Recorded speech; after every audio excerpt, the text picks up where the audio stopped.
and do something maybe just as remarkably unremarkable and mundane as I'm going to do.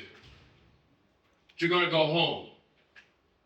Now, I happen to be fortunate enough that the home I'm going to go to is one that I can afford to live in. What I'm stressed about at my house are the spiders that freak out my wife. But I'm not concerned about paying too much for my housing.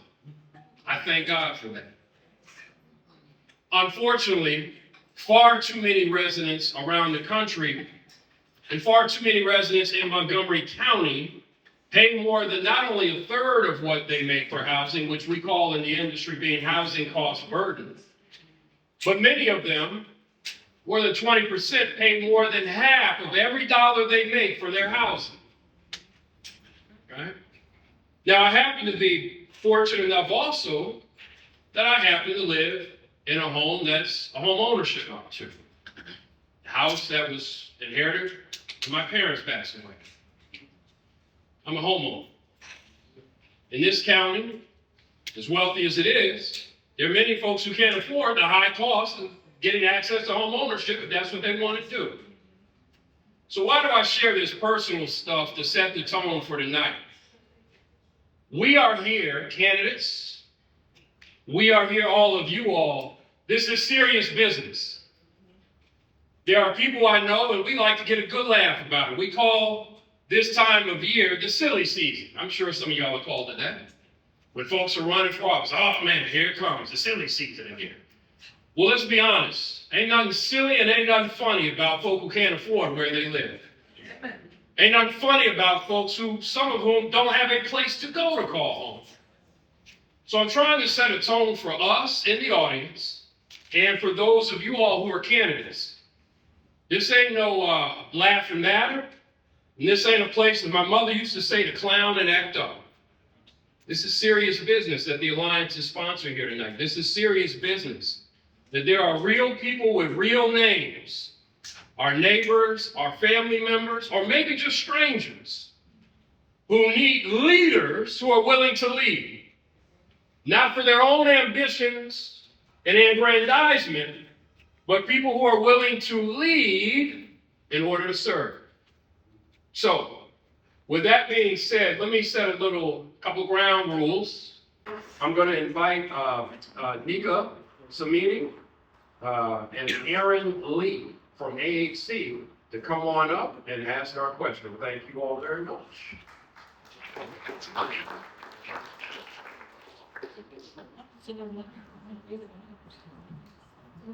Thank you. We recognize Montgomery County needs affordable rental housing. Even before the current national affordability crisis and the reduction of federal jobs and investments in our county, over the past year and a half, a quarter of Montgomery County renter households were paying more than half of their income towards rent. We know that to address housing need, Montgomery County needs to develop at least 2,100 affordable rental homes each year. And to address that need, right now in Montgomery County, there are projects in the pipeline ready to begin construction over the next 12 months, which require county funding of at least $169 million. If elected county executive held you vote to ensure that the county can adequately fund this pipeline, whether through bonds, leverage with private wealth investment, or other county mechanisms. And in a difficult budget environment like one we're in now, what's the challenge to fully fund this pipeline? How would you prioritize projects which need to be funded? Thank you for the question. We'll go with Will Jawando, then Shelley Skolnick, Esther Wells, Evan Glass, Peter James, Andrew Friedson, and the food Vanderbilt in that order. 2 minutes. Thank you so much for the question. Can you hear me in the back? Housing is a human right. I start with that because it is. Everyone should have a stable place to live. I grew up in this county in rental housing for most of my life. Moved 5 times before I was in the 8th grade. Looking for affordability. Grew up in Quebec Terrace, right in New Hampshire and Piney Branch, and have literally been working my way up from Hampshire Avenue ever since. And I've seen all the different housing types here. And you're right, we do need more affordable rental housing and more affordable housing in general.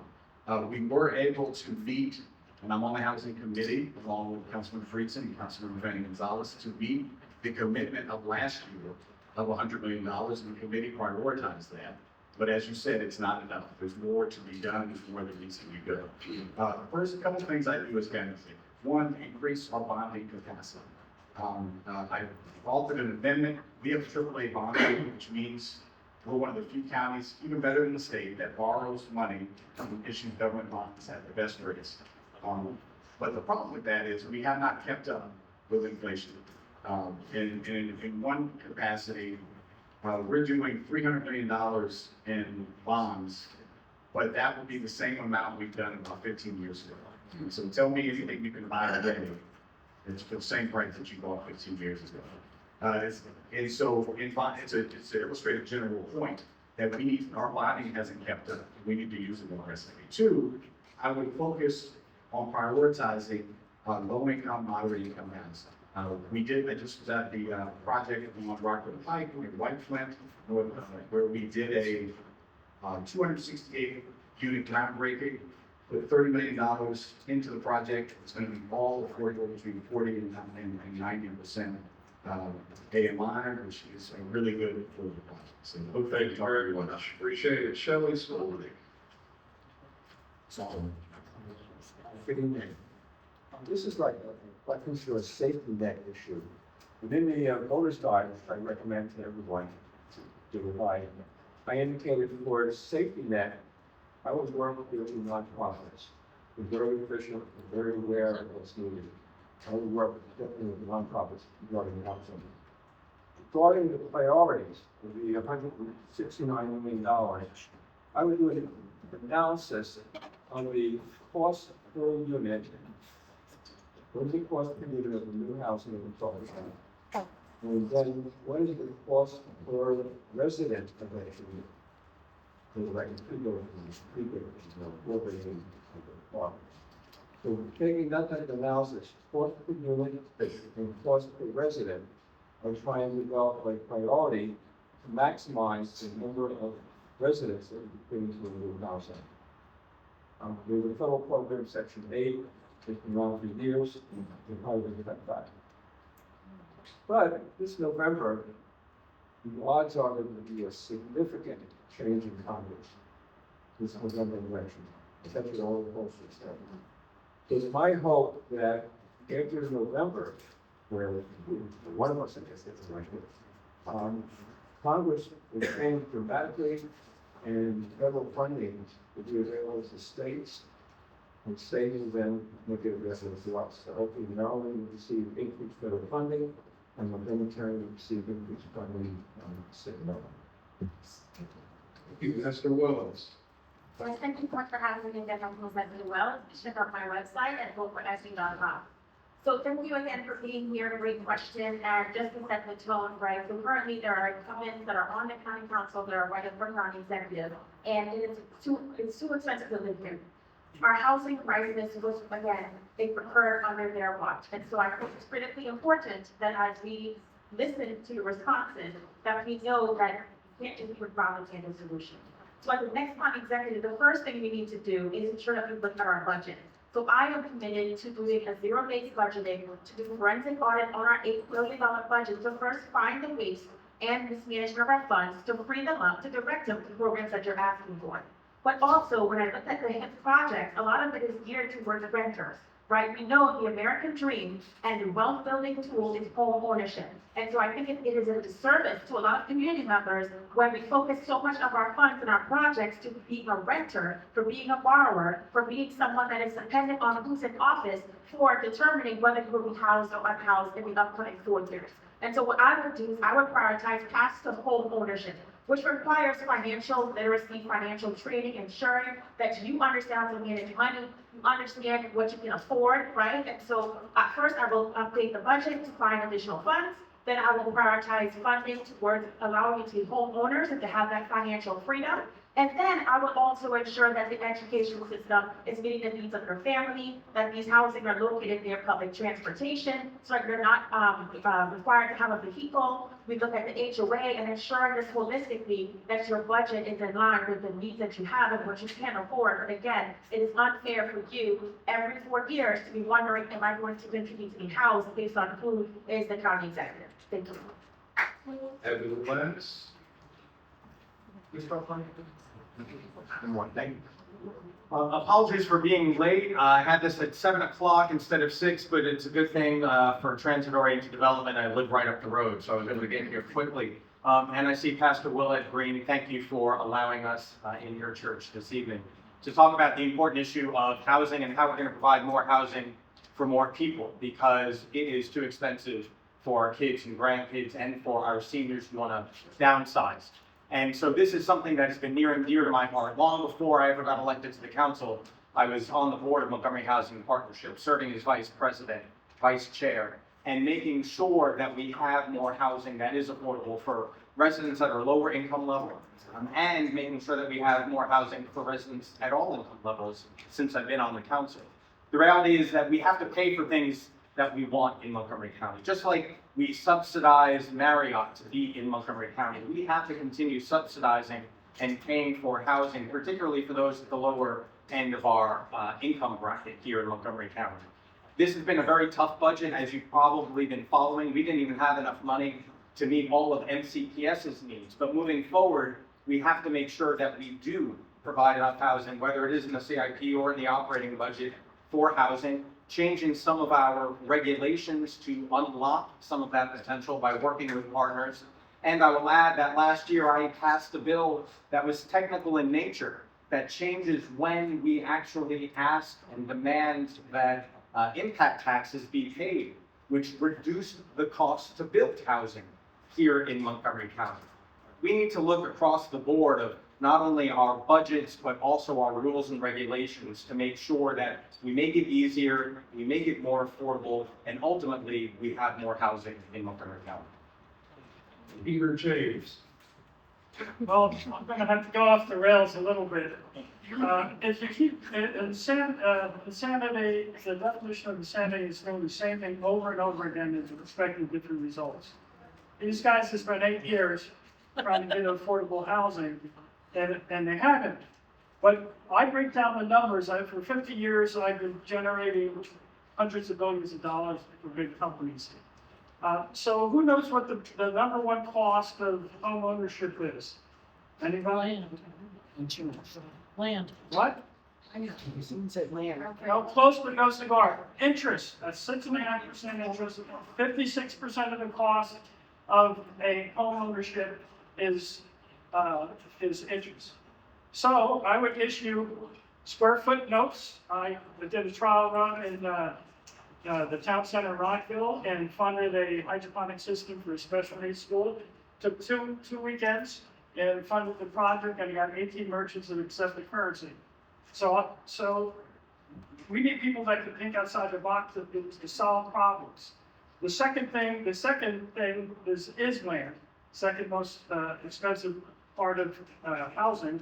You've got to take a look. Some people didn't want my fire, but I'm going to put in a transportation system that'll free up 10 square miles of land. That's free land. So I've knocked off the 2 biggest units. I also run a robotics company. I spent a year traveling around the country looking at manufactured home factories. And if you want affordable housing, I'll build it. And one of the big costs is labor costs. Another cost is material costs. Rammed earth homes are expensive to build because of labor. With robotics, we can build dirt cheap homes. So you have to go through my plan. And both my daughters got the lump of dirt cheap homes. Thank you. We're going to go next to Andrew Friedson. Good evening. I'm Andrew Friedson. It is so great to be here. I love talking about my favorite topic with some of my favorite people. I ran for the county council 8 years ago, left my job at the state level doing fiscal, economic, tax, and regulatory policy, specifically because I was deeply concerned about housing in Montgomery County.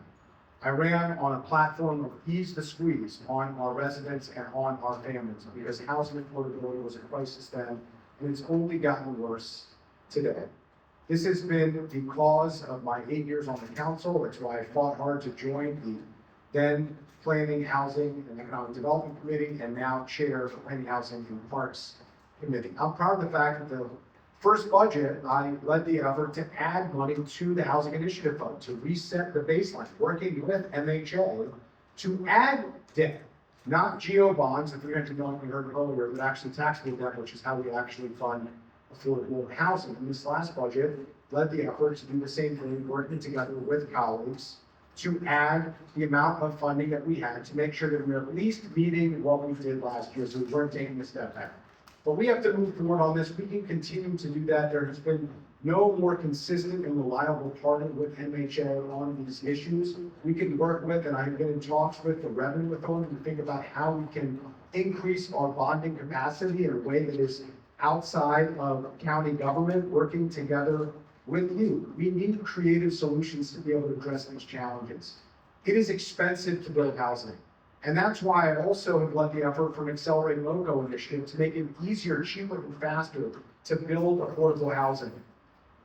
Rob has told me that that would have saved $8 million for residences at Forest Glen. It's reduced the regulatory timelines by 75%.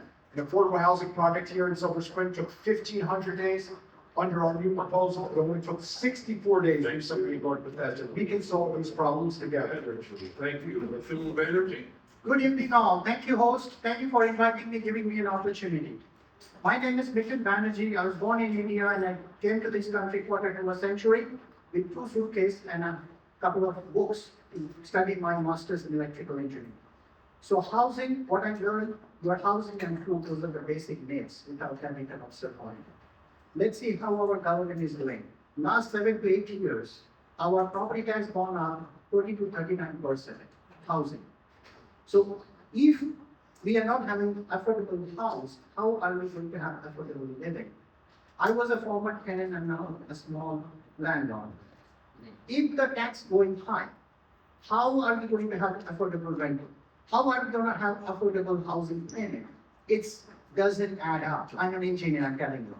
Currently, Montgomery County had $189 million deficit with MCP's budget, Montgomery County Public School. They just removed our homeowner tax credit, $692. That raising our property tax for homeowners for 10.6%. And that is regressive, not progressive. People who are poor going to get paid more. People who are rich will not be paid more. This is what is happening with our current administration. So if after having that remove $692, they raise $143 till there is $36 million deficit in MCP's budget. Forget about any other budget. So this is the condition of our current council members who are here today. And if you believe that they can do a better job, why they have not done it last 8 years?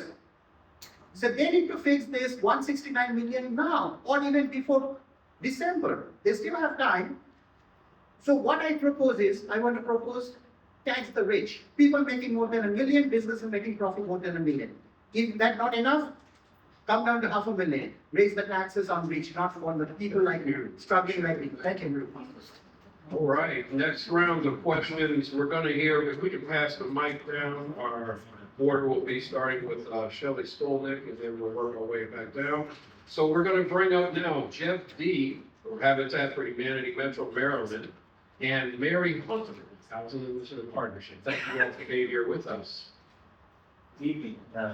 Access to homeownership is a national problem. In fact, the median age of the first-time homebuyer is 30 years old. The traditional 30-year mortgage, home buyers will be 70 before paying off their mortgage. Buying a home is even tougher in Montgomery County, with the average cost of a home in 2025 around $800,000. The average cost of a detached single-family home at over $1 million. Too many individuals, disproportionate people of color, are locked out of the home ownership market, locking them from building generational wealth. It's actually the ratio in Montgomery County is worse than that.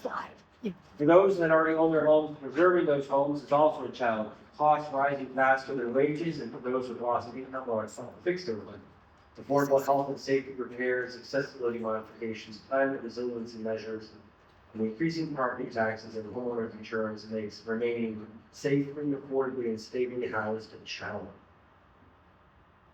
If elected county executive, would expanding and preserving affordable homeownership opportunities be a priority? If so, what solutions would you expand or implement to address root causes? If not, why not? And what would you prioritize instead?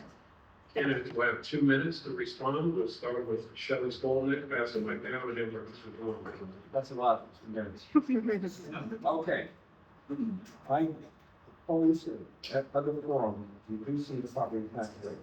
Unless you reduce the property tax rate, the assessment goes up every year in your home. Means every year the property tax bill goes up. That's only the first step. Then we have to look creative. The down payment on a house is often a burden if someone's going to buy a house. My son was in the military, and as a result, his first house, he didn't want to pay a down payment. So when young people are thinking, and he's going to be reserved for going to college, but what I'm saying is there are creative ways that people, young people, can get into housing by serving the military. And then there's a kind of a hidden housing issue that I see in my profession. That is that at hospitals, in New York and Montgomery counties, they have to do what they call a safe discharge. Patient has to be safely discharged from the hospital. Okay? Well, a number of the patients only get like SSI, maybe $100 a month. Where can a hospital safely discharge someone whose income is only $100 a month? It's a big problem. The hospitals are paying for it by keeping people in the hospital, like a hotel or housing situation. Problem is that nursing homes can get reimbursed through Medicaid for patients. But assisted living facilities, a lot of these people obviously do not get reimbursed by Medicaid. What we need to do is urge the federal government and state governments, since Medicaid is a joint government program, to change the rule, allow assisted living facilities to get Medicaid assistance so that people can get out of the hospitals and the hospital is no longer providing hotel service for some of their patients. Esther Wells. Yes, it's a great question. So to answer it directly, yes, I will work to expand and preserve affordable homeownership. But again, I will take a holistic view of this, right? So becoming a homeowner is great and the government can help you do that. But then what happens when the government goes away? Right, you see that there are additional foreclosures that may occur. We know that there are a lot of residents that also need assistance where they are getting foreclosed versus eviction. And so what I would do is say, if you're receiving the safety net program, you are required to participate in the financial literacy course that we will offer, or financial counseling, to ensure that you understand budgeting, you understand your credit report, your credit score, what does it represent. We also, again, work with NCPS to ensure your children have access to financial literacy, that they do not repeat the same mistakes, and they don't have to wait until age 40 to purchase their first home. I thankfully, I went through the NCPS program, I went to the Academy of Finance, and I purchased my first home when I was 23. Again, because I learned those things, and I learned what to avoid, and I want to replicate that for all of our community members, particularly our Black community members, which right now, only 43% of Black community members own their home. There are the slowest growing home ownership rate in the county, and again, that happened on the incumbent's watch. For the last 20 years, we have been one party rule with the Democrat Party, and the Black families are being left behind in every metric of success. In the wealth gap, the home ownership gap, the education gap, physical health. To me, I think we need to think outside the box. We need to consider leadership. We need to work with those. I am a certified public accountant. I have a master's in taxation. I lead one of our public utility companies. Like, I understand finances. If you're in a financial crisis, we need someone that understands money so that we're able to allocate to the areas that is needed, and that is housing. And so what all the things that I'm proposing, check out my website. But again, we need to really think about the policies that our candidates are proposing, and not just who is currently in office and who has the most amount of money. The only reason I was able to become a homeowner a few decades ago was because my mother passed away at 53 years. She had lung cancer, and I was able to turn my meager inheritance into a down payment. I might still be a renter, quite frankly, to this day, if that generational wealth had not passed down to me, and I wish it didn't, quite frankly.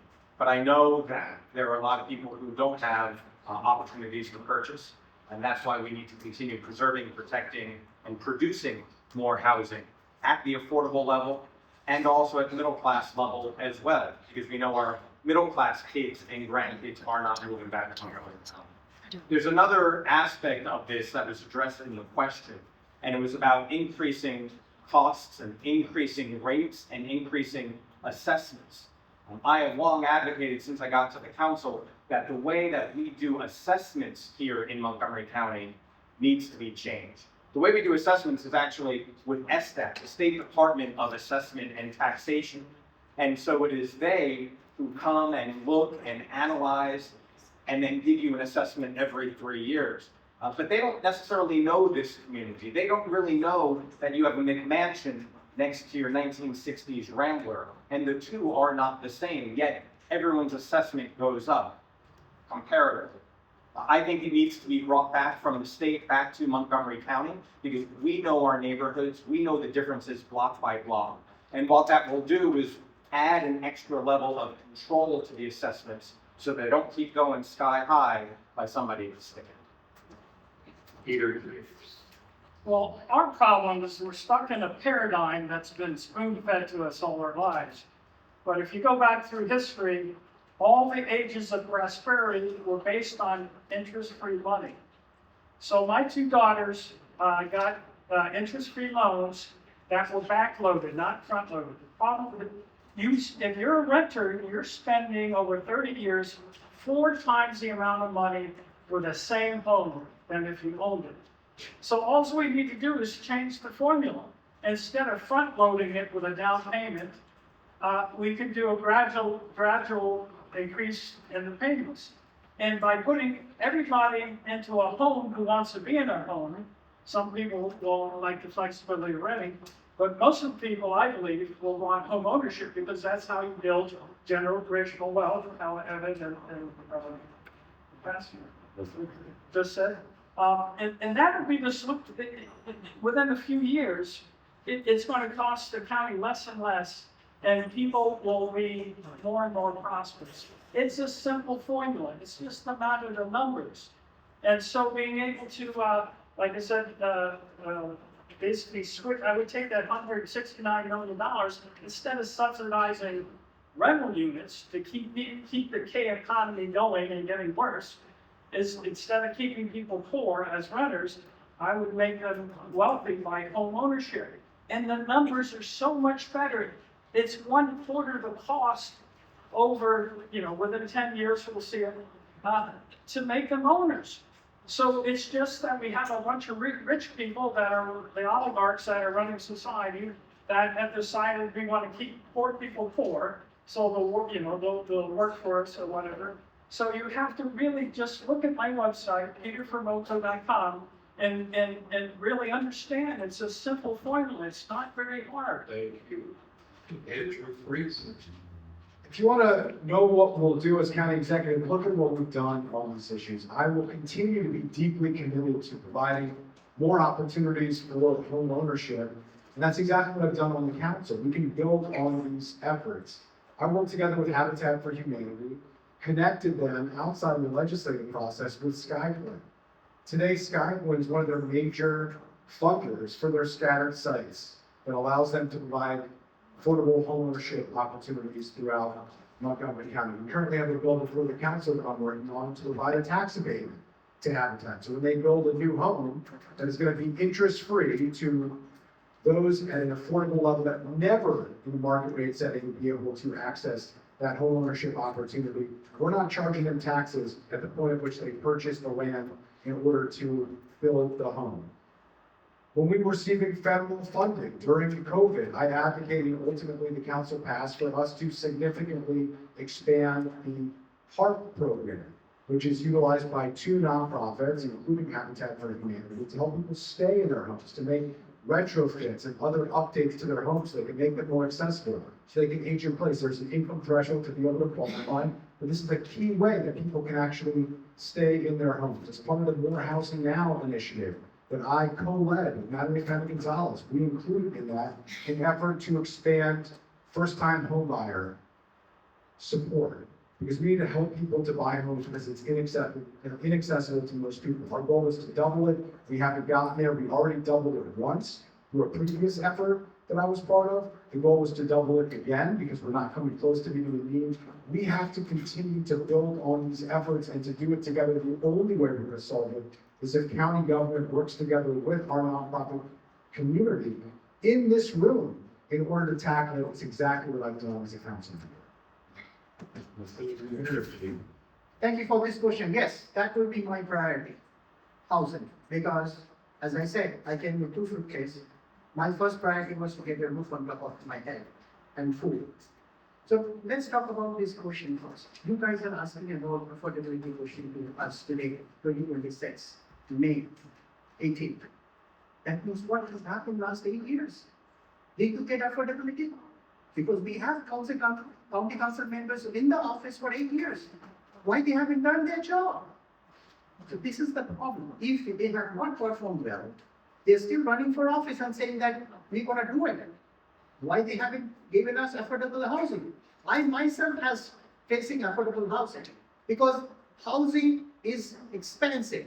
Tax is very much increasing. Home ownership is a burden right now. People are living in Montgomery County and state of Maryland. That's the truth.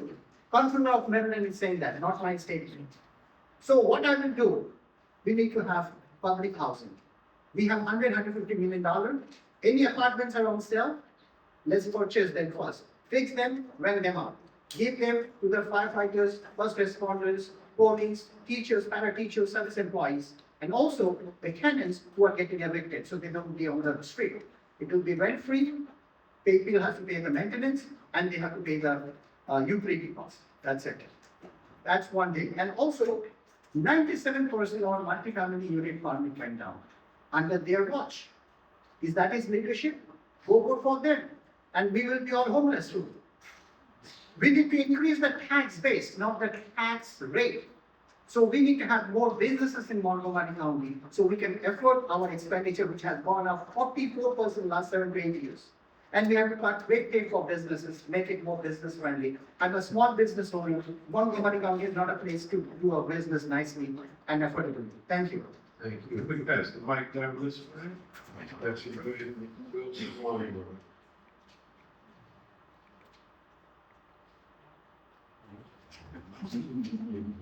Thank you for the bipartisan support. So, really important question. As I mentioned, I grew up in Long Branch in rental housing for Beck Terrace. I'd be the only county executive and council member that's ever lived in a troubled property. I used to wet my bed because there were so many roaches and rodents on the floor. I was scared to get out of bed and go to the bathroom. So I knew what that's like. When we got our first house, it was on 11th Avenue in Long Branch, right in front of the street from New Hampshire States. And it was a 1,000 square foot duplex. I thought it was the mansion of the world. And it changed my whole outlook as a kid at that age about what was possible. And we know that that is out of reach for too many families. 40% Black home ownership, 50% Latino home ownership. And the numbers are not going in the right direction. We have to change that paradigm. So a couple things that I suggest. One, down payment assistance programs. We have doubled that. I'm really proud to be a part of that, but it's not even scratching the surface. We put way more money into that and the counseling that goes along with it. There was an effort that I pushed back hard against to potentially cut the funding for down payment assistance and housing counseling. We were able to restore that and get that back in. We need to target it to first generation homeowners. Community land trusts. This is where you separate the cost of the land and the cost of the home. MHB has been exploring this and others. We need to really invest in it. The paradigm is building. Limit the consolidation by investors in buying up the homes that reduce and take out affordable housing out of the marketplace. We need state and local action. We need to change our property tax system. In DC, commercial property pays $1.20. Residential pays 89 cents. Here, you're paying the same rate. It's inflating the cost for everybody. It makes it harder to stay in homes and harder to purchase homes because they cost more. Thank you. All right, we'll go to our third topic. We can pass the mic down against the rules to start. We'd like to call up Carrie Tasicki the Coalition for Smarter Growth, and Todd Doreen from Victory Housing will bring their next question on the topic of zoning and land use. So you all pay with us. Good evening. Zoning and land decisions are crucial in shaping the overall housing landscape in our county. Since most affordable housing developments are multifamily, these policies can especially impact affordable housing and impact the number of homes that providers can produce. In Montgomery County, it is the county council's responsibility to approve most land use and zoning changes. Even so, the county executive is an influential voice in shaping public discourse and informing construction of planning and area management. In your view, optimal land use and zoning policies will be a tool to support housing affordability. As county executive, how would you use your platform to approach and talk about land use and land use? Candidates will have 1 minute and 30 seconds on this, and we will start with Esther Rhodes. Yes, and so as you mentioned, multifamily use land is really important. And so some of the things we can do is ensure that the land is zoned for multifamily, duplex, triplex, quadplex, also allowing for ADU attachment, parents or grandparents want to have their children, or their special needs children like my son. We would want to have them live on our property to be able to have that flexibility and versatility of multi-generational housing. But when we talk about affordability, we cannot just isolate land use or the zoning. We need to look at property taxes. And so we know our property taxes are reassessed every 3 years and those are on those. And so what I would also ensure that we do is that I propose budgets that does not raise your property tax rate. 2 years ago, our property tax rate increased by 4.7%. My commitment to you is that it will be reduced by that 4.7% in my first year of a budget. Also, the property assessments each year, it rises to a maximum of 10% each year. I will reduce that by 50% to be around 5%, which is comparable to the region, again, bringing down the affordability of your home. And then third, what happened on Friday, where some of your current county council members that are running for county executive, is they voted to remove your ITOC, the $692 property tax credit that homeowners receive, which for low-income homeowners, that represents almost 20% increase in your property taxes that you will see from your mortgage company in your escrow. And so, sorry, my time. Thank you for listening. Kevin Glass. So the question is absolutely correct that the council is the body that has land use authority. And since I've been on the council, I have been supportive of land use changes that make sense in certain parts of the communities. I moved to downtown Silver Spring 26 years ago, and first was a renter, and then the condo that I mentioned before I was only able to buy because my mother passed away was an old office building, the Aurora on Eastern Avenue. And so as we look and move forward as a community, recognizing we don't have enough housing, I have been supportive of converting more office buildings into residential. I have been supportive of turning and allowing property owners to turn their home, single-family home, into a duplex or triplex if it's along major corridors where you have buses near transit, near the future Purple Line. Because I think what's already noted, if it hasn't already been noted, is that in Montgomery County, a homeowner can already tear their single-family home down and turn it into a McMansion. And while I don't think that is the right choice for most of Montgomery County, I think they should have the choice if they want, instead of turning their home into a McMansion, turning it into a duplex where a family member might be able to live next door, should they need a caregiver, or should a child come back from college saddled with debt. I think those are options that we need to allow people to have in the right places in Montgomery. Peter James.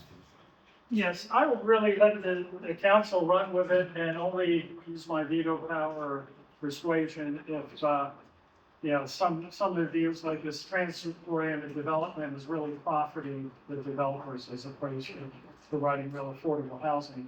But you have to, my solution is all intertwined.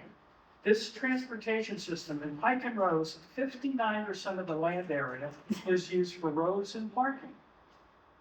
My transportation system eliminates the need for parking in most of the roads. So we can reclaim 50% of the land area and 30 and down in Silver Spring, and we'll have plenty of land to do development, so that the zoning impact will be much, much less. Now, I want to create, instead of funding the park and planning and letting a bunch of oligarchs decide how the county's going to be planned, I'm going to develop a SimCity type game. It's a digital twin, and it's popping up in Europe, a lot of places, where the citizens decide how their community looks. Now, in order to overcome where there's a bunch of single-family homes that don't want multi-family homes, that's when the council steps in and provides the equity, the social equity in that community. So, you please go to peterforlocal.com and understand how this all works together. Andrew Greenson. If you care about housing, this is the fundamental question. It is easy for all of us to stand up here and say that we support affordable housing, and we'll be there when it's easy.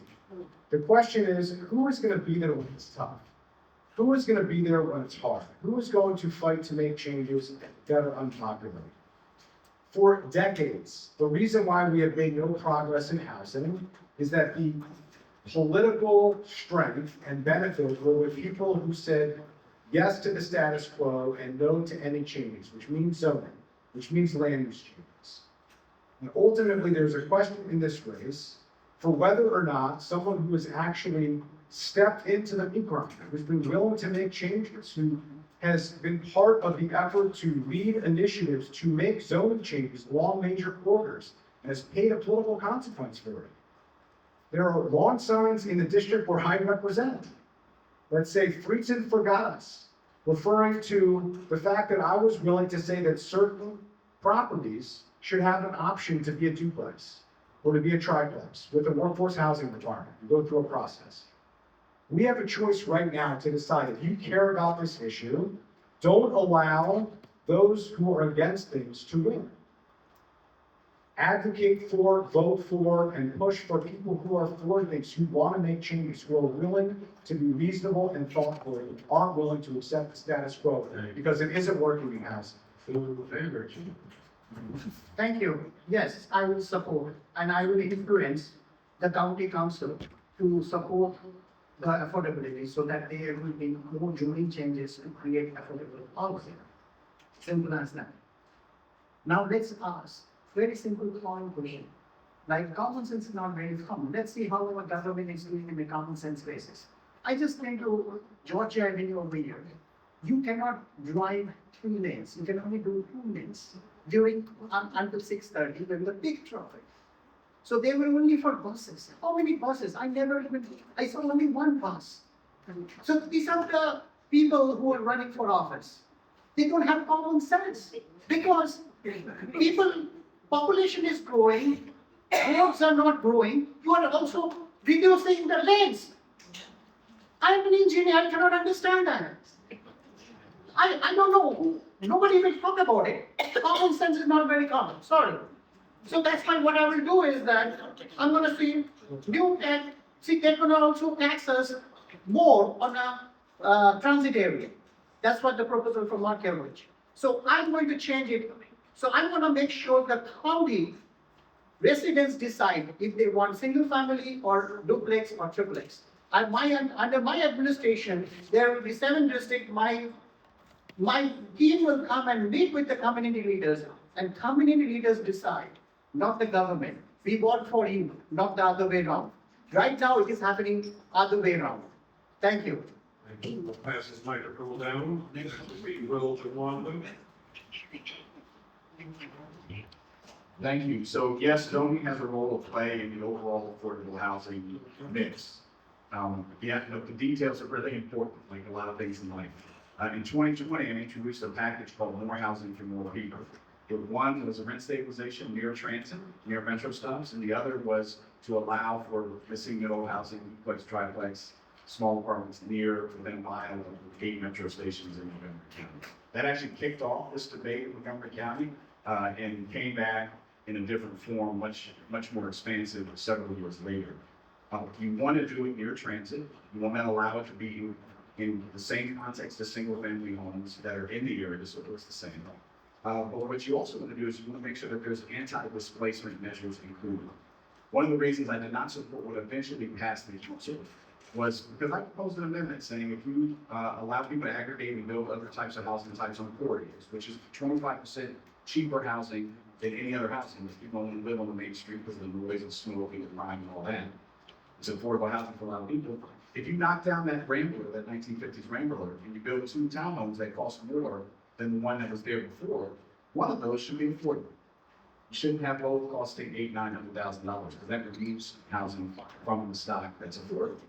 That amendment was rejected. So zoning could have helped in that sense, but it also could displace unless you do it the right way and you include community in the conversation. So that's what we need to do, and that's what gives me power as an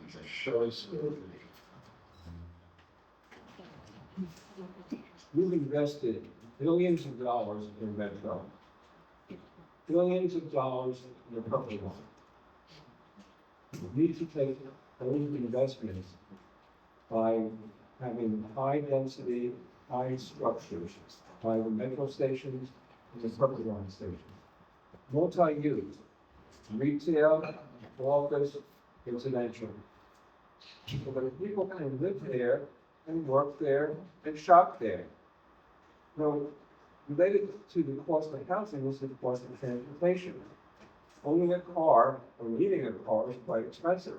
Well, people in Manhattan, they don't have cars, but they have good transportation and access to work and to shopping. So all I'm saying is that we need to take what we've invested and then use that for high density, multi-use buildings again, like metro stations and the purple line station. Thank you. Well, we're passing the mic to Evan Glass will be first our next round. So now we're going to invite up our next question. My question is, nonprofit organizations play a critical role in supporting people with disabilities to live in their communities. How would your administration ensure that people with disabilities are intentionally included in new housing production, particularly through set-aside and partnerships with nonprofit organizations? Thank you. We'll start with Evan Glass.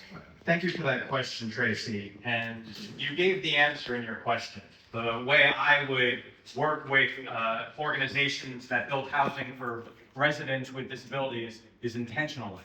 We have to commit ourselves to this. We have to change some of our rules and regulations to accommodate it. I think we have sometimes created building codes and standards that just don't meet the modern age, where we have already some, whether it's fire codes and sprinklers and other things that already keep us safe.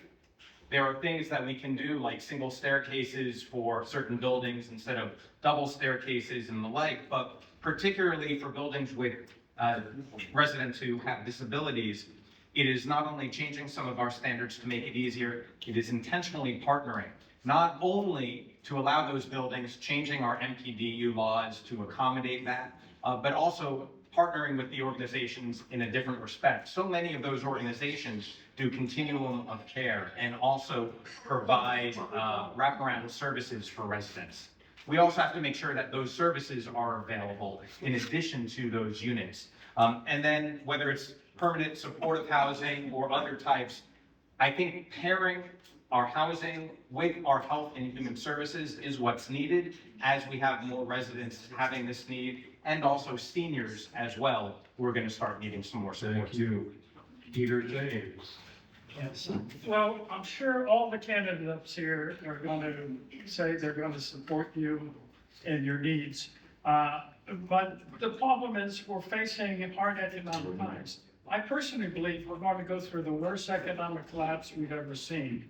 I tried to warn people in 2008, that was like Chicken Little saying the sky is falling.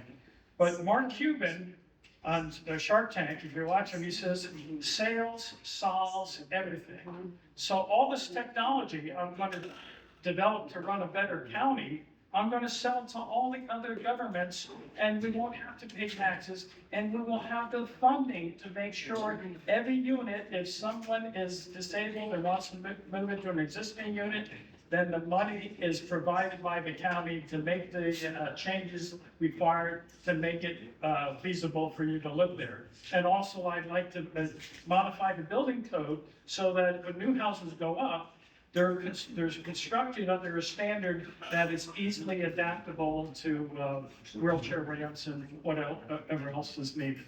So, but really, we need to have the money. So please, you've got to go to peterformoco.com and understand all the technologies I want to develop for the county and give the county a license to sell it to the rest of the world. If you live in Qatar, you don't pay taxes and you get free health care. So we need to find a funding source, and we sell liquor. Thank you. Thank you. Andrew Friedson. Yes, thank you, Tracy. I really appreciate the question and want to acknowledge Jackie Simon, who's here, has been working on this issue for 50 years, maybe, at least 30 years. But universal design is one way that we can do this, to incorporate universal design into some of the standards that we have. That's an area that we have talked quite a bit about, an opportunity for us to move forward on. I've been in conversation with Tim Weems and the Maryland Inclusive Housing organizations to look at how we can do set-asides with state vouchers to ensure that there's a set-aside of state vouchers specifically dedicated to people with disabilities to serve their needs, to make sure that we're actually serving the broadest and most inclusive community possible. We have an ADU zoning text amendment that I was privileged to work on with Hans Riemer, who's endorsed my campaign, but we can't make them happen because they're so expensive. It's a great option for people with disabilities, for older adults, but unfortunately too expensive. So we need to create creative financing opportunities, grants and funds and interest-free loans through government, like we're seeing in other jurisdictions all around the country, to actually realize accessory dwelling units to be a possibility. We also have proven examples where the philanthropic organizations that work with county government, like my good friends, the Copelands at Main Street in Rockville. We should be creating many other opportunities for that. I see Sija, my good friend in the back of the room, who lives there. This is an amazing community. We can build more of them, but we have to do it through partnership. Thank you, Ms. Stacy, for the question, and appreciate you taking my flyer. If you see point number 10 in my flyer, I said provide higher homeowner tax credit to seniors, special needs, and low-income households. So there is already a provision I'm thinking about special needs, and I myself is right now temporary disability condition right now. Just to share my personal experience, but I'm not getting enough benefits from the state or even the county. And also provide free metro bus passes, free toll passes, and free parking passes to students, special needs, and low-income households. Do you know that Montgomery County is not ADA compliance like American Disability Act compliance? They are committed to. They're 8 years in office. It's not enough for becoming American Disability Act compliance for the whole county. How difficult is it? So instead of making promises, they still have time until December. Do the job. You're getting paid by our taxpayers' money, $167,000. So what I will do, as currently a temporary disabled person, I will make sure that there is public housing where people with special needs will be accommodated with all the requirements of ADA compliance. So that way, people will not be homeless. And with the way they are increasing taxes, we will all be homeless, especially our federal brothers and sisters. So I'm going to commit to that. Thank you. Thank you. We'll pass the mic down to Will Juarez.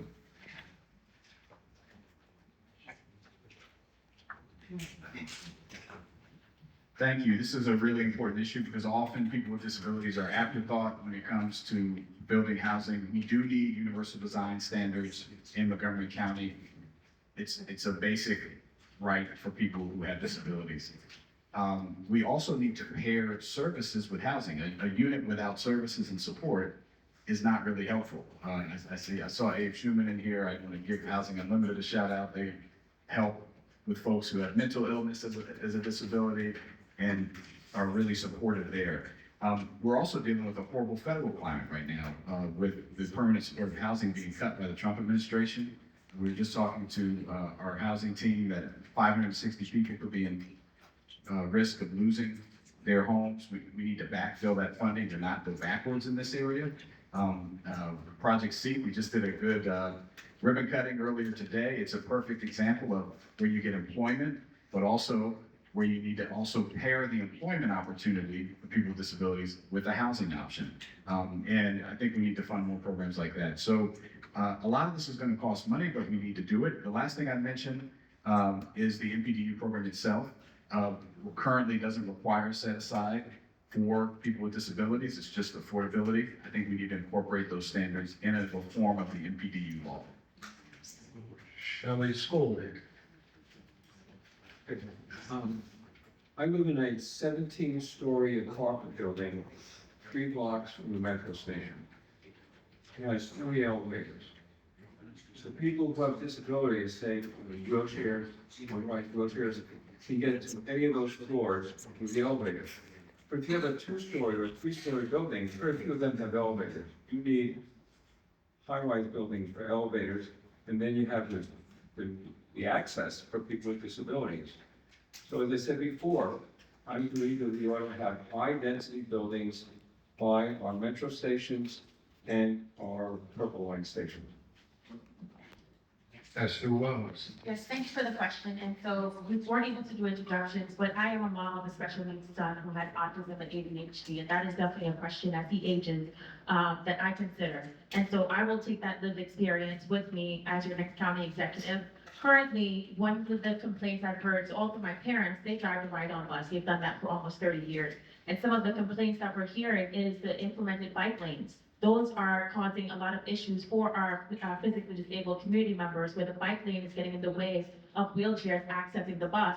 And I think they've gone back and made small ramps and remediation, but again, the foresight was not there to anticipate the needs of our disabled community members. It was more seen as an afterthought. So some of the things I would do, again, representing this community, is also focusing on our intellectually disabled community members like my son.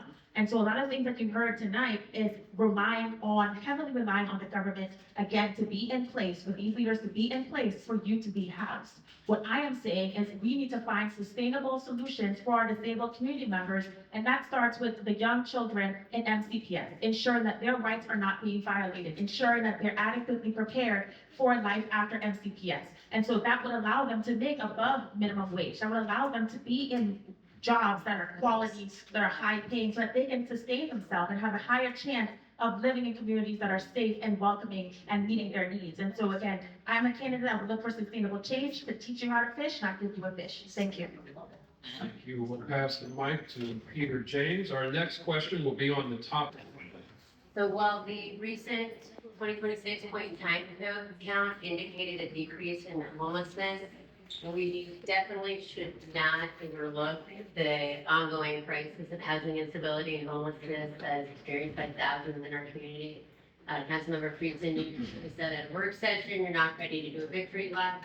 Neither are any of us that work in the space. From 2020 to 2025, increase in families experiencing homelessness, 634%. In the last 3 years, there was a 30% increase in evictions for individuals and families, and even more families and individuals every year are moving out of Montgomery County because they can't afford it, including, give me permission to say this, including my colleague Derek, who grew up in Aspen Mill and has invested so much into this county his whole life and is now gonna have to leave in about 4 weeks because we just can't afford it anymore, and with all the supports.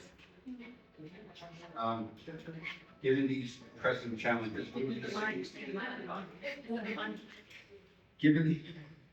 these pressing challenges, what do you see as the root cause of homelessness? As county executive, what solutions would you propose? Rental assistance has proven a cost-effective way to improve housing stability. However, the amount of funds available for these programs falls far short of the need. As county executive, how would you approach rental assistance and/or other prevention resources?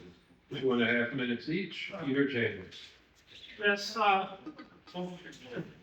pointing out the root cause is a little challenging because there's a lot of them, but I spent a lot of time over the years. I had First Fruits Farm, and we would provide our food to the men's shelter on Booty Road. That's no longer there anymore. But I've run into a lot of homeless people on the streets. it seems like the people that are displaced because of a lost job or other situations tend to be able to get back on their feet with assistance from county resources. But there's a lot of perpetually homeless people that have mental problems. They maybe are just antisocial, they can't hold jobs. And I've known a lot of these. A fellow up in Germantown I knew for a couple of years, and he ended up passing away behind the Safeway up there. So, you know, as you do unto the least of me, you do unto me, is a verse in the Bible. But again, we need funding. We need the money. So you please go to my website at peterformoco.com and understand how I'm going to generate the revenue that we need to take care of these and all the, you know, daycare and all the other problems. Right now, the county actually is in business of selling liquor, which probably doesn't help the homeless problem a lot, and green fees for playing golf and airport fees. I would like to get into the business of developing the world's best government management system that all the other jurisdictions will want to buy from us. We paid Larry Ellison from Oracle that has his AI embedded in it that's spying on all of us and our kids at school, and replace that and replace the Google Docs and the Microsoft software with stuff that does the spying us. And the school system spent $80 million on an Oracle system at about a $35 million profit, which he used to buy TikTok or whatever. So we need to generate the funds to really be put into all these needs. And as the economy collapses, those funds, there won't be the funds. So we need a plan to actually generate income to the county. Andrew Friedson. Yeah, in terms of root causes, we have a cost and affordability crisis across the board. We have a housing availability and supply crisis. We have a mental health crisis. These three together have created a toxic stew that makes those experiencing homelessness such a dire situation, and we need to be tackling it on all three fronts. I'm glad you brought up the work session where there was a lot of talk of how proud we are that we have brought down the numbers. The only reason why the numbers have gone down, besides the incredible work of our frontline workers, both in government and our nonprofit partners like Interfaith Works and Every Mind and Bethesda Cares, is largely because it had skyrocketed so high. We were worst in the region last year. And so it's come back down, thankfully, gracefully, through a lot of hard work. But we cannot rest on our laurels, as you said. The best way to address homelessness is to house people. That is the best way to do it, to make sure that you house people and provide them with the support services like many of the organizations who are represented in this room provide. That requires funding, as you heard. We are unfortunately at risk, as one of my colleagues mentioned earlier, of losing $40 million from the federal government on these specific services to provide housing and supports for people who are experiencing homelessness. So this is a catastrophe that we're going to have to deal with together with limited resources to do it. We were able to do a tremendous amount during the depths of the COVID crisis because we were getting hundreds of millions of dollars from the federal government and deployed tens of millions of that directly to rental assistance. We no longer have the benefit of those funds. And in fact, the source of funds, the federal government, has become a center of chaos, taking the money and the programs and the stability away. And so we're gonna have to partner together with our nonprofit partners like we have never done before. We're gonna have to leverage our partnerships at the state level where I have previously worked. I'm proud of the support that I have, 6 state senators and others, where we're gonna have to really leverage those relationships and those partnerships. And we're gonna have to be all hands on deck on this issue. But programs like the SHARP program, I was proud to work together with Kate Stewart and Marilyn Balcom to craft the emergency package during the federal government shutdown, where we put $1 million into that SHARP program. We're now continuing that, but it's just a small drop in the bucket based on the challenges and needs. Energy. Thank you, sir. Thank you, ma'am, for the question. And you know what? I'm a small landlord. My house is in Glenmore, my properties. Take my flyer, call me. We can solve your problem for homelessness. You can live in Montgomery County, okay? Because I charge $200 a week rent, including utility up to $75 a month, including your basic internet. So that's why you stay walking distance of Glenmont, because we try to provide affordable housing. But unfortunately, our government doesn't do that. Why our rent goes high? Why affordability goes high? Because very simple, tax goes high. It's a simple correlation. All they know is to tax the people and then spend that money. And every time they come back and say, we need to tax you for the school system. But why did you tax us last time? You said the same thing, you wanted to tax us for the school system. What happened to that money? Our MCPS enrollment is going down, but their expense going up. Where are the books? Where are the money going? There are so many good nonprofits are doing a good job, but not all. Some of them are making $200,000, $250,000, their leadership. I exposed in last year, November 2025, Renters Alliance, Montgomery County Renters Alliance Incorporation, they hosted a county executive forum 501c3. They only promoted the establishment candidates, not me. Not even invited me, which is illegal as per the IRS rules. And when I found out there are 990 forms, their executive director is making $173,000 approximately. And our county is paying them $259,000. So instead of that money going to renters like him, it's going to someone's pocket. And who is funding them? These people. You scratch my back, I scratch your back. When I'm running for office, just promote me. That is what is happening. So we need to stop the fraud and abuse. There are 50,000 checks going, worth $320 million from Montgomery County. These are the same people paying tax money from their Senate campaign, $115,000, and now that same PAC is coming and supporting Will Jawan. Now he's running for at public finance, which I am also. He's not supposed to get more than $500. So you need to identify people who are voting. Don't get another Trump that we have to deal with another 4 years. We are tired of that. Thank you. Pass the mic back down for Will Jawando.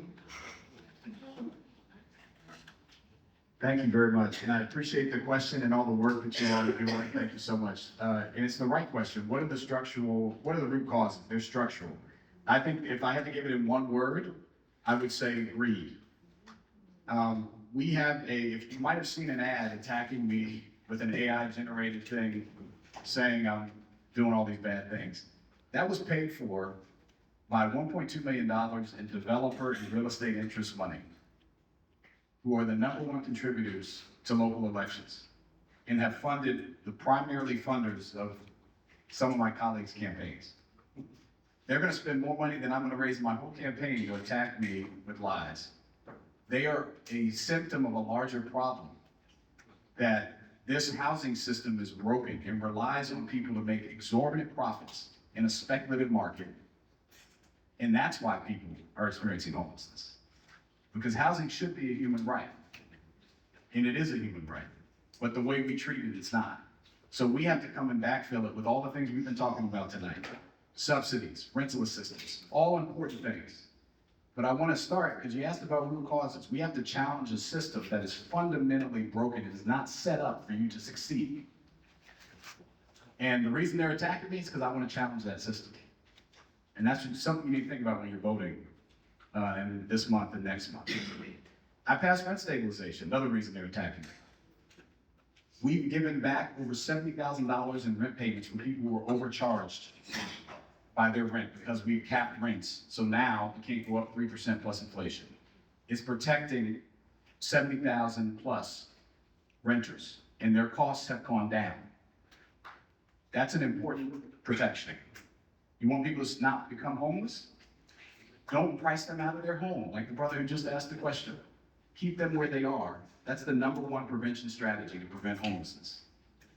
Not trying to subsidize and line the pockets of greedy people, which is what rental assistance is. We need to do it because I'd rather keep people in their homes. But let's actually require the law to keep them in their homes. That's a policy that some people want to roll back. There's clear differences on this issue. And so you need to check those things out. We have to just change the paradigm in the system. Finally, we shouldn't be subsidizing luxury units with taxpayer dollars. Because that's more money we can go to rental assistance. Thank you, Shelley School, Dick. Okay. In my main job, I handle adult guardianship for adults. And a small minority of them are homeless. Okay? And what I've seen is it's basically mental health and mental health problems and low income. Some of them actually have very good jobs, earning a lot of money, but because of mental health, they had to quit their job or they were fired because of the mental health issue. They need help, otherwise they're homeless. I have one client who had a gambling addiction and gambled away very large sums of money. Okay, again, a mental health issue. Another client had scams, people in Nigeria or other places, again, gave away large sums of money. When you give away all that money, when you lose your job due to mental health issues, then you become homeless. Okay?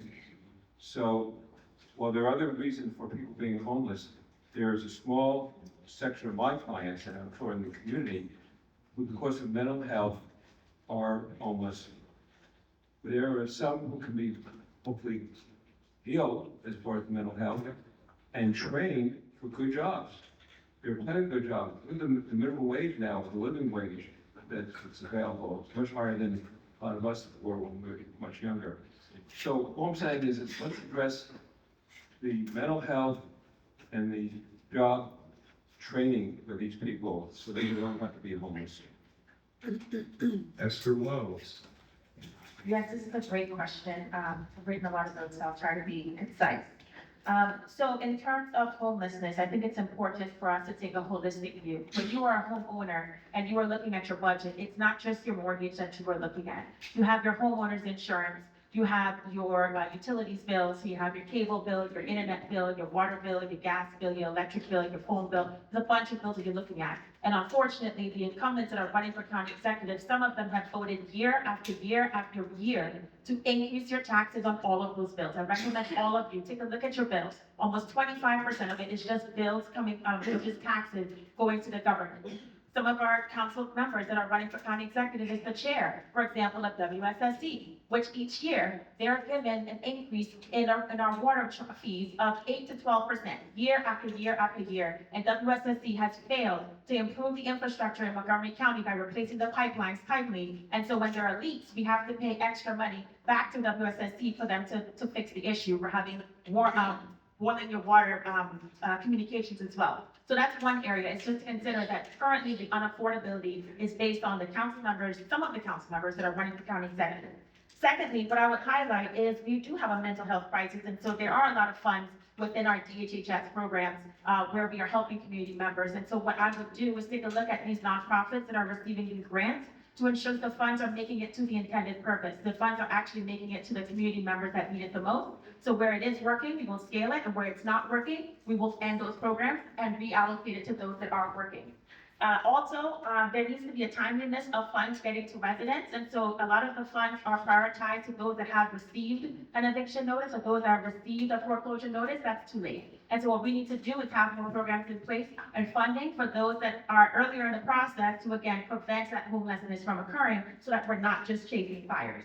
Also, I think, again, like we said, a lot of the recommendations are you need to know who's in the federal office, who's in the state office, who's in the county executive for you to be housed. You need to ensure that you are the one leading your destiny and that we put a lot of the responsibility on you and we equip you to be self-sufficient at some point in the future and that you will not continue to rely on government. And so lastly, I would say, again, for this operating budget, some of these council members have voted to raise property taxes, which we know historically has been the tax sale that have forced Black people out of our community, and it's continuing to happen again. And we really need to know who we are electing. Thank you. Evan Glass. Two people on stage have referred to the influence of money in politics, and I just want to make the point very clear that of the council members who are here, I'm the only one who does not have a super PAC supporting me. So every decision I make is to benefit you, the residents, whether it's housing, whether it's transportation, whether it's our social safety net. Now the question by Liz and Derek, who are our heroes, being frontline staff, helping people who are in most need in our community, people who are literally on the street day and night who we as a compassionate community spend a lot of money to try and help. That's why I love living in Montgomery County, because we do help our less fortunate. And during my first term on the council, I was the point person on homelessness in vulnerable communities. I've been to every homeless shelter in Montgomery County. I've been out on the street every year for the point in time count, helping those who need our help. And what we have built here is an incredible continuum of care, making sure that we have a policy that's called housing first, recognizing that if somebody is in an unstable situation, we first have to get them stable housing. Once we get them into a unit, and I've helped change the law so that our nonprofits actually have ownership, actually have lease rights to make it easier for them, and more changes are possible there. But once we get somebody into a stable situation, we are then able to help stabilize them. And it's not only the continuum of care, but our homeless providers, our health and human services, our wraparound services. And it's expensive, but it works. And here in a compassionate community, we have to make sure that as our budgets get strained, as our budgets get tight, we help our less fortunate. During the early days of COVID, I introduced a special appropriation to make sure that individuals who could no longer afford their rent because of the economy, because of the job situation, that we provided them with extra rental assistance. So we appropriated $2 million. That became $100 million, thanks to President Joe Biden and Democrats in Annapolis. And what we're able to do is help keep 30,000 of our neighbors safely in our home. So when the money gets tight, when the emergencies happen, we have to help those less fortunate. We'll pass the mic to Andrew Friedson, who will answer first on our next question, which deals with housing in relation to Purple Line development. The question will be asked by a guy named David Bowers, who's with the Purple Line Corridor Coalition. So the question is, just a few weeks ago, the final tracks for the Purple Line was laid, putting us one step closer to opening.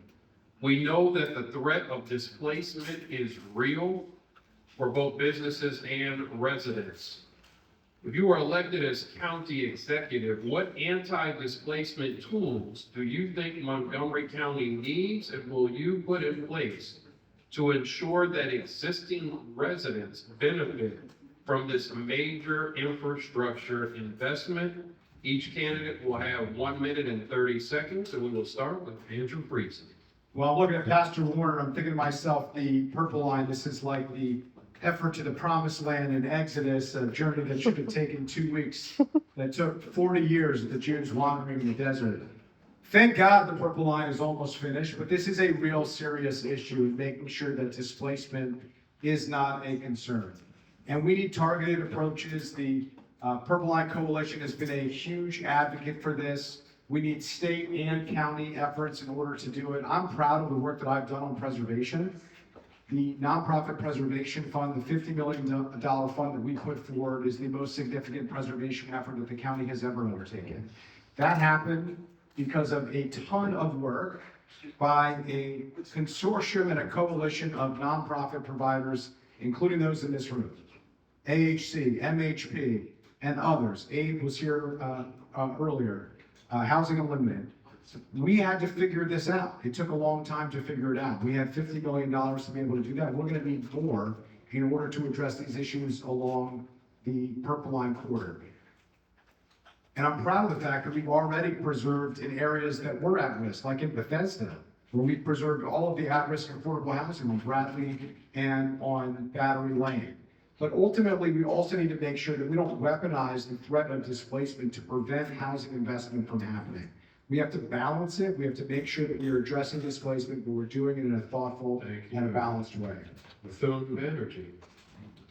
I agree we need a plan, and we need to have a plan where we have to address the people who are moving due to the construction of Purple Line. But do we have a plan? No. I have not seen a proper plan which will address that problem. And this is the problem, what is happening with the establishment politicians. They just keep doing things and not planning well. Like, just for example, see the gas blower. They just said, oh, gas blower has to go.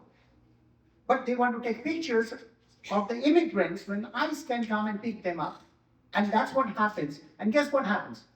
Our cost of doing lawn care has gone up. So this is what they're doing. They're not only restricted on tax increases, they are restricting also, including our other services go up. Empty brain is devil's workshop. If you can't fix the economy, don't do anything. That will be better. Now, I agree with Mr. Jawarlo, greed is bad. Now, I'm not an African American, but I'm a brown. I'm an Asian American. Mr. Jawarlo did collect money from the developer who is desecrating the African Moses Cemetery. I just spoke to Dr. Marsha. Last week I was there to protest. He collected the money. They said they're going to give the money to him back so he can return the money. He doesn't want to do that. This is the proof that he took the money from them, African cemetery. And he said that greed has to stop. I said, let's stop it right now. Thank you. Thank you. I'm passing the mic back up. Next will be Will Jawan. Thank you. I grew up, as I mentioned, in Long Branch, one of the sites where there will be a Purple Line site coming through, and we're already seeing the impacts of displacement, not only with homeowners, but business owners. They've been impacted so hard with the construction, but they're also worried about, well, why be able to afford my payment?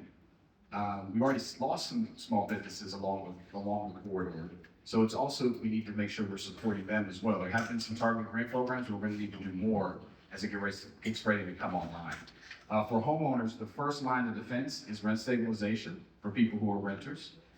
We also need that to expand the nonprofit preservation fund, which I was happy to support on the council as well as a member of the housing committee, so that we can get more of the apartments and properties along the Purple Line, the stops, the 21 stops, and particularly the ones that are in areas that are most ripe for displacement, get more of them under control. That's going to be a big priority as we move forward.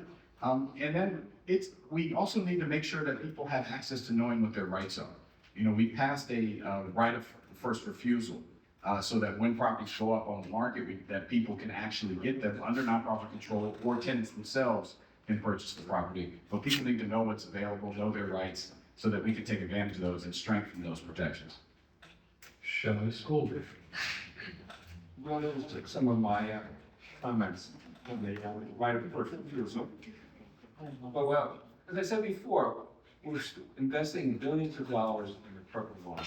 And we need to have the high density, multi-use buildings by the stations. It would be retail, office, housing. So you'd have opportunities under the right of first refusal that Will talked about for businesses and for residents. Okay? So that's one way of addressing the problem. Another way is that we have the right of eminent domain, government does. And if we feel that development is taking place in an improper way or should go in a different way, we could also use the threat of eminent domain, where the government can acquire the property and then sell it to a developer that has the priorities that we want. So between eminent domain and right of first refusal, hopefully we'll be able to benefit from the Purple Line and also address the situation of the current businesses and residents.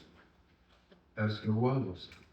Yes, I think it's a good question. And so one of my favorite restaurants is right here in Silver Spring called Sweet Tea Kitchen. It's a West African and a Caribbean restaurant. And I have heard from the business owner throughout the pandemic, and even were there on Sunday, where they talked about how hard it has been over the years to continue to have foot traffic while the Purple Line is being built.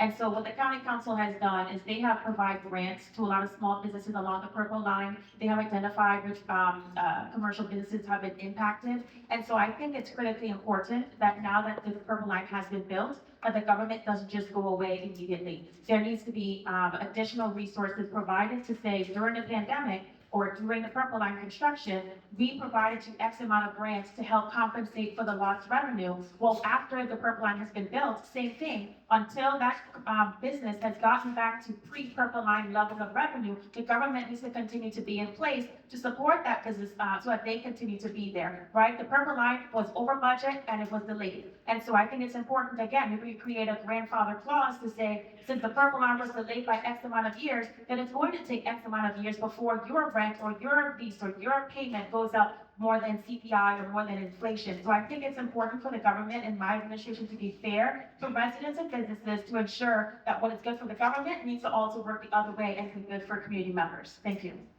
Evan Glass. The purple line has been a long time coming, and the light is at the end of the tunnel, and I see Barbara Sanders here, and want to give recognition to her late husband, Harry, who was the cheerleader for this project. And it should not have taken as long as it did, but it's here and almost going to be open next year. And so what happens along that route? And I live right up Flower Avenue, so I see what's happening every single day. There is great potential with the Purple Line. Great potential for more housing, more economic opportunity, more connectedness. But there is also a lot of naturally affordable housing that's there. And what I think in American history we have failed to do is protect people who have gone through such big transformational projects so that they can benefit from those projects once they're done. And I'm a member of the Purple Line Corridor Coalition, and we have spent years working with local officials and with state officials to get this right. And I think we can. And it will take thoughtfulness, and it will take compromise, and it will take balance, because we have invested billions of dollars into this project. And there is great potential for jobs and for more housing. But I want to make sure that residents who do live there now can benefit from that transit-oriented development as well. And so we're going to work through this, but we got great minds who are already leading that effort. Peter James. Well, I pride myself on being the little boy telling the emperor he has no clothes while everybody else is saying, oh, what good clothes. I remember the streetcars in DC. They pulled them out in the late 60s because they made a mess of everything. If we look at the light rail in Baltimore, it's never achieved ridership. We're not going to get the ridership. This is a power play by the developers and these smart growth fronts for the developers to make a ton of money because they get all these subsidies for transit-oriented development. If you look at my transportation system, it's not transit-oriented development, it's people-oriented transit.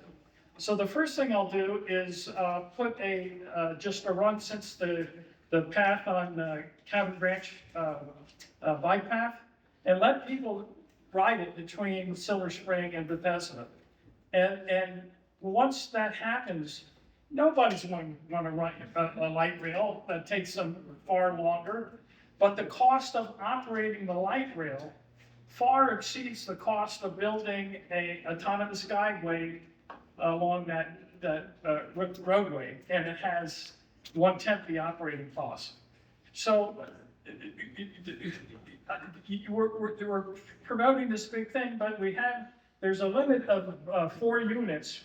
So I would ask the council to extend that right of first refusal Thank you. Thank you. to all the units.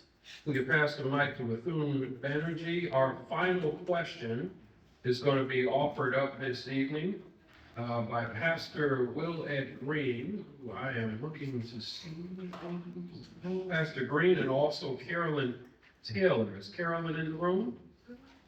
So our final question for our candidates this evening, Pastor Will Ed Green from Silver Spring United Methodist Church and Carolyn Taylor, Emory Grove United Methodist Church. I'm from Emory Grove, representing those communities that have been demolished and destroyed. Ms. Taylor, there you go. Okay. There you go. Representing those communities who have been destroyed and residents displaced because of urban renewal.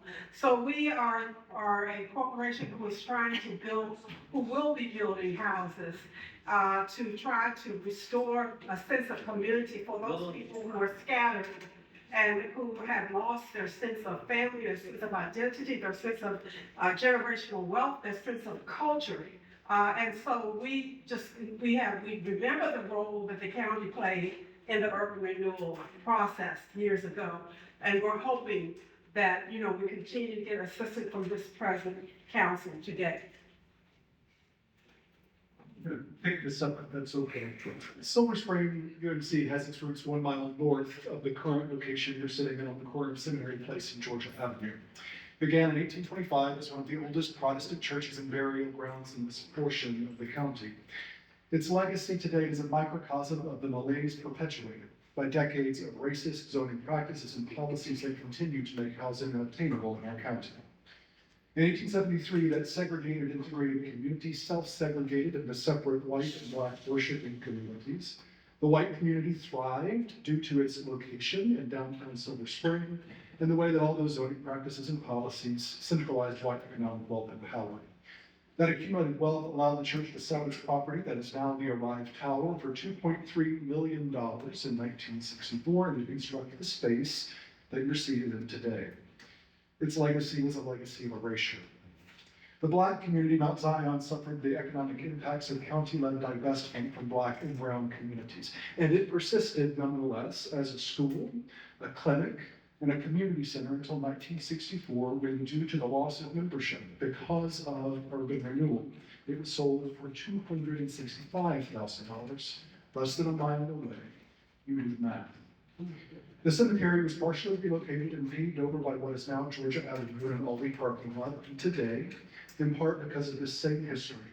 137 bodies of Black residents of Montgomery County, including Samuel Litton, who founded the oldest Black neighborhood in the state of Maryland, and a member of the U.S. Colored Troops who rode into Brownsville, Texas on June 2 to help enforce the Emancipation Proclamation, rest under the southbound lanes of Georgia Avenue, under the sidewalk, under the state rights-of-way, and under that parking lot.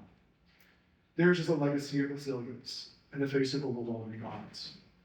Today, as a vibrant, intergenerational, and multicultural worshiping community, we want our legacy to be making practical reparations for the way we have benefited from the centralization of wealth and power, and to help secure the economic, racial, and cultural diversity that makes our county unique, and to honor the legacy of the ancestors that, even when the pressures and powers that be attempted to erase them, continue to persist, by honestly accounting for our past and using the way it allows us to leverage our resources today to do and to be better.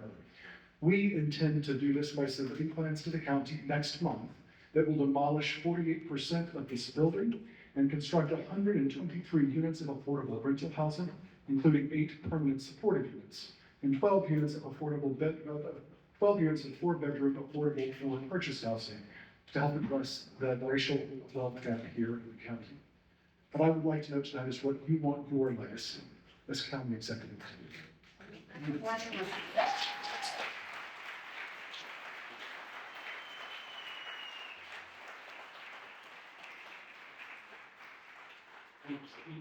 We have 1 minute to respond. Include Banerjee. Thank you for the question. It's an honor to answer that question, to be honest. Being an immigrant, being a person of color, being called by monkey, pest, just because I'm running for this office by people. So we need to call the racism as it is. So as a county executive, I promised Dr. Marsha, who is doing the Bethesda Cemetery Coalition, the day I get elected, I'm gonna do eminent domain for them.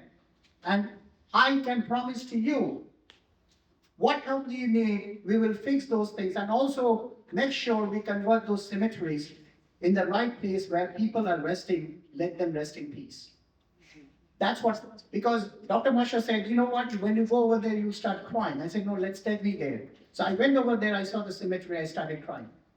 So that's why, but unfortunately, some people are taking money from those developers, sitting here, Mr. Biljavando, who destroying that cemetery, being an African American. That's what I'm going to have the legacy. Thank you. Next will be, we'll pass the microphone down to Will Chwando. 1 minute. Thank you for the work you're doing. Thank you for the question, both of you. In 1870, Montgomery County was half African American. By 1970, it was 95% white and 4.5% Black, because of what you talked about. Today, we're 20% Black, 20% Latino, 15% Asian, 42% white. But we're losing people, particularly people on the lower income spectrum, and particularly people of color, due to displacement. And I want my legacy to be that we allow everyone who calls this place home, this beautiful place, home to the 4 most diverse cities in the United States of America. Silver Spring, you're in my hometown, one of them right now. that we made sure everyone had access to a great school in every neighborhood, an after-school program, a summer job, and a house that's affordable and could retire with dignity. We've got a lot of work to do. We talked about ways to tackle it on the housing side tonight, but you can visit willjawando.com to learn more, and I'm happy to speak with you after. Thank you for having us. Shelley Stolberg. Thank you. Okay, my legacy as county executive would be that the county government is affordable and equitable in its fairness. My motto is tax fairly, spend wisely, and strong oversight. If we do that, we can accomplish a lot, and that would be my legacy. After the government, when I finished 4 years, we were taxing fairly, spending wisely, and we have strong oversight. Thank you for coming. Esther Wells.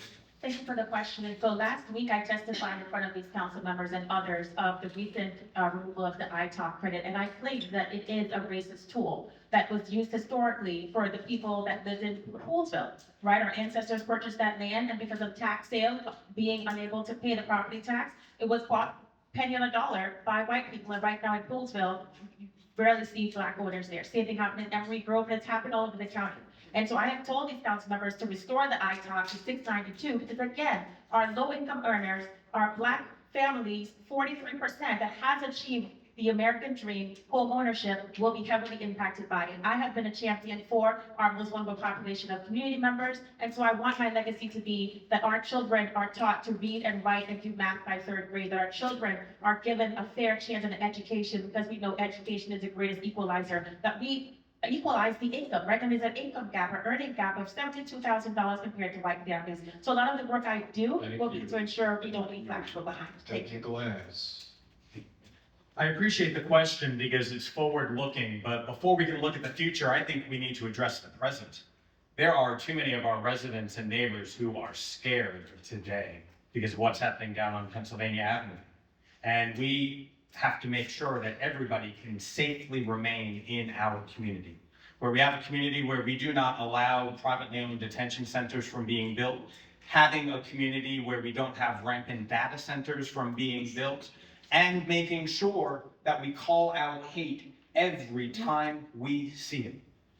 I want a future where everyone who's currently in Montgomery County, regardless of their immigration status, where we pray, who we love, how we identify, will be here in the future. And that means we need more housing. It does mean we need more jobs. It does mean we need a better MCPS, but that is the tough work of local government. So I appreciate all of you coming out tonight to hear our visions for how we're going to keep people's housed and keep a better future in mind. Thank you. Peter James. I want to be remembered for making this county the best place to live in the world. I want to, if you live in this county now and you're black, you're 6 times more likely to be arrested. I want to make that colorblind. I went to the council, asked them to do it, no response. I want to rip up that highway that's covering that black cemetery and return it to the heritage of the people. I don't want to help you fund all those rental units. I want to fund ownership condo units, because that's the way we bring back generational wealth. Otherwise, if we listen to the oligarchs that are running the county, they want to keep you in rental units. They want to keep you paying rent. Andrew Friesen. Well, I'm proud to have played a small but important role in both of the restorative justice projects that precipitated this question. The Faith ZTA that I worked on with Kate Stewart is what facilitated the project that Pastor Will Ed Green championed to make this project possible, to allow that zoning to happen. The Emory Grove project, I worked together with colleagues and sponsored the zoning change that allowed that project to happen, that restorative justice effort to happen. I've done similar work in the Scotland community to rebuild that historic church that was put at the bottom of a floodplain and was flooded by institutional racism. This is part of the legacy that I'm proud of as a council member. And I want my legacy as a county executive be someone who actually leads Montgomery County to live by our values, to be a welcoming and inclusive community. We can't just say it, we have to do it. We can't just shout about what's happening on immigration at the federal level. We have to do our version of immigration at the local level, which is housing. And we have to be unafraid to take on the status quo to make the changes that we need. Appreciate it. Ladies and gentlemen, want to start with 4 thanks and give it to Rob Goldman for the last word. Firstly, thank you to Silver Spring United Methodist Church and Pastor Green.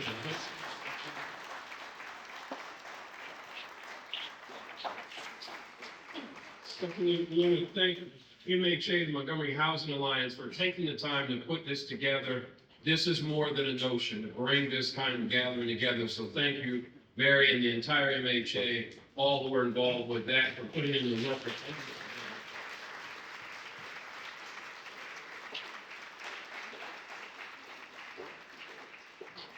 I want to thank the third of the 4, so thank the candidates.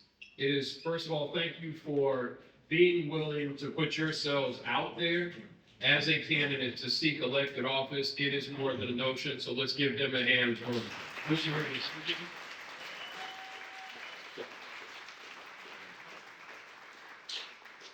And the final word, as I hand over to Rob, is I want to thank each and every one of you for taking the time to care enough to come out, to be informed, to hear, to listen, to do the job interview, right? And for all that is going on in the world, I'll leave you from my end as your moderator with this. It is moments like these where we take the time to care enough to show up, to get informed, and then to go out there and make sure that we spread the word, whatever that word is, that you think makes sense to select the best folks to lead the county. This is how we fight back for justice in a more beloved community, by taking the time to be involved. So thank you for coming out on a hot Monday night to be willing to be here. And thank you all. Rob Goldman, you get started with it. Let's give it up for David Bowers, our moderator. Let's give it up for all the people who came up and asked questions. The wonderful timekeeper that kept us on time. Mary, once again, let's give it up for Mary. On behalf of MHA, thank you all for coming. The website for MHA is communitydevelopmentmd.org/MHA, communitydevelopmentmd.org/MHA. We will be striving to get some of this stuff solved tonight on the website, possibly questionnaires to the candidates on the website. But thank you for coming out, stay engaged, vote, pass the word on. Thank you all.